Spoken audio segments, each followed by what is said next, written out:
कि जब सामने के गांव में जाओ, कोई भी काम हो सकता है, कोई भी काम हो सकता है।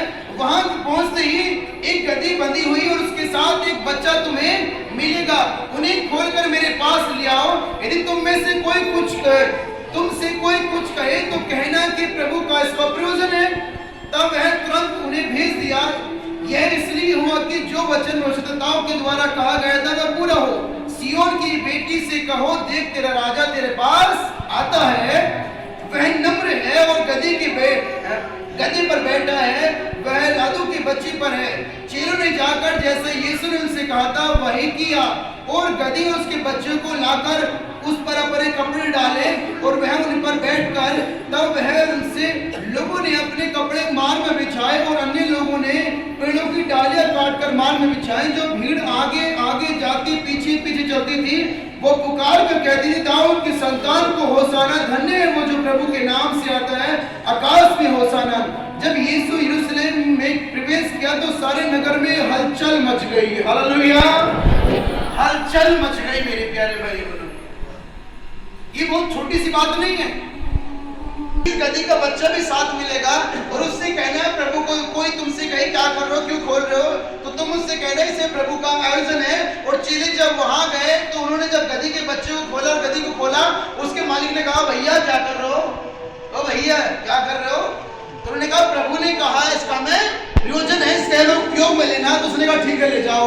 ये वो अंतर्यामी प्रभु है, जान जाता वो क्या कहने वाला होगा। हालेलुया, ये वो प्रभु है, जान जाता दूसरा बंदा क्या कहने वाला है। ये वो परमेश्वर ने जब उसने कहा, वो गदही के बच्चे को लाए, उन्होंने गदही के बच्चे को अपने कपड़े डाले और यीशु को बिठाया।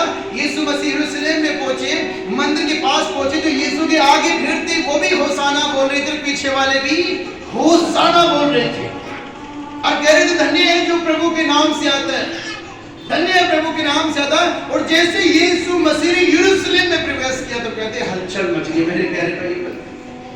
इतने राजा होने के बाद भी जब कोई सुने भाई राजा आ रहा है, तो बाकी राजा सोचे भाई कोई युद्ध तो लड़ा नहीं, कोई युद्ध तो लड़ा नहीं, राजा कैसे हो गया।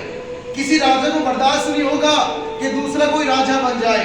और यीशु मसीह बाइबल में कहता है वो राजाओं का भी राजा है, वो राजा था, राजा है, राजा रहेगा। वो राजा था, राजा है, राजा रहेगा।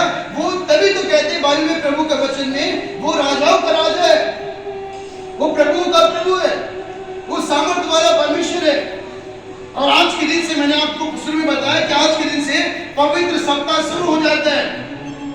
आज से यीशु मसीह की वो मंजिल शुरू हो जाती है जिसे आज और आप हिंदी में देखते कहते हैं विजयी। हालेलुया, जीत की बाजी शुरू हो जाती है। प्यारे भाई, आपसे कह रहा था अभी कुछ समय पहले बहुत राजा आए इस दुनिया में, गुलाम बनाया लोगों ने, लेकिन यीशु मसीह आया तो उसने लोगों को आजाद किया। हालेलुया, बहुत राजा इस दुनिया में आए, राजा आए तो उनके साथ साथ मौत भी आई। यीशु मसीह ऐसा है जिसने मौत को भी हरा दिया। हालेलुया, बाइबल कहती है, प्रभु का वचन कहता है, ए मौत तेरा डंक कहां रहा। अपने आप पे गड़ा घमंड करती थी मौत कि मैं सबको मार दूंगी, सबको खत्म कर दूंगी, लेकिन बाइबल कहती तेरा डंक कहां रहा, क्योंकि यीशु ने तुझे हरा दिया। इसलिए कुछ दिन के बाद, इसी हफ्ते के बाद में जब